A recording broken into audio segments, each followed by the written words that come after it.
17 सितंबर की दोपहर Lebanon pager धमाकों से दहल गया। इससे ईरान समर्थित हिजबुल्लाह को बड़ा झटका लगा है।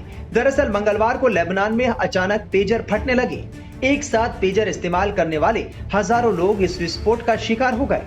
ये हमला इतना बड़ा था कि इसमें 3000 से ज्यादा लोग घायल हो गए, जबकि कई लोगों की मौत हो गई। करीब 200 लोगों की हालत बेहद नाजुक बनी हुई है। घायलों में लेबनान में ईरान के राजदूत मोजतबा अमानी भी शामिल हैं। मरने वालों में हिजबुल्लाह सांसद का बेटा भी शामिल है।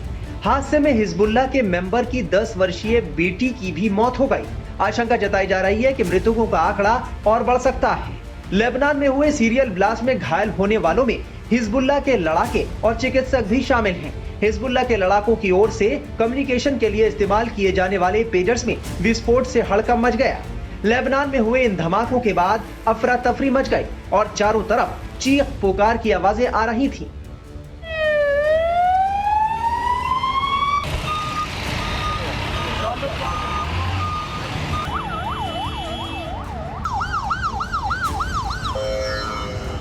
दावा किया जा रहा है कि अमेरिका की ओर से घोषित आतंकी संगठन हिजबुल्लाह को निशाना बनाकर ही लेबनान की राजधानी बैरूत में इस हमले को अंजाम दिया गया।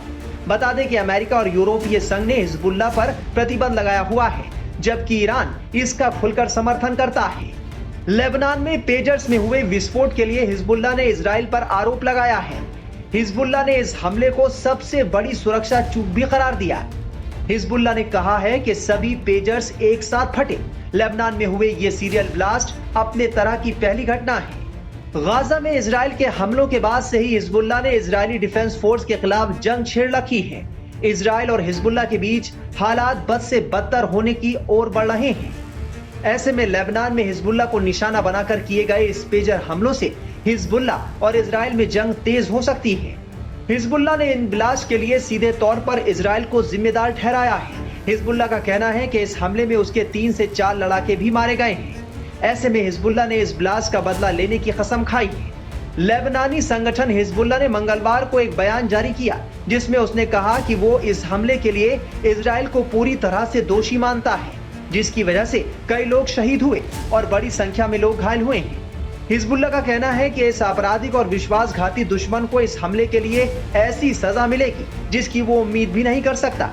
ये सजा उसकी उम्मीद से परे होगी। हिजबुल्लाह ने कहा है कि इजराइल को इस हमले का अंजाम भुगतना पड़ेगा।